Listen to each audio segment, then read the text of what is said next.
A Asamblea Local do Partido Socialista en Cambados vende aprobar a candidatura coa que concorrerán os vindeiros comicios do 22 de maio. Unha lista moi renovada e con presenza de xente moza. Así cualificou o seu líder, Domingo Tabullo, a candidatura deste ano. Sinalou ademais que dos 10 primeiros postos, 7 son novos con respecto á lista das pasadas municipais e 6 están por primeira vez en política. Representa tamén, di, a todos os sectores económicos e que conta cun elevado nivel de formación.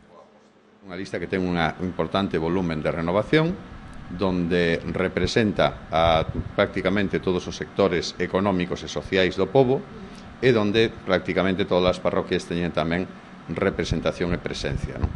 Con esta lista, que foi configurado o pasado venres coa axuda da militancia, o Partido Socialista de Cambados ten un obxectivo moi claro que é gañar as eleccións. Tabullo confía en que o 22 de maio sexan os socialistas os que acaden o goberno local. Lembra que no 2007 xa estiveron preto de acadar o seu reto. Si nas pasadas logramos pasar de 3 a 5 concelleiros, nesta noso obxectivo é conseguir o apoio maioritario da cidadanía. A finalidade última, sinala, é facer de Cambados un pobo de todos os veciños.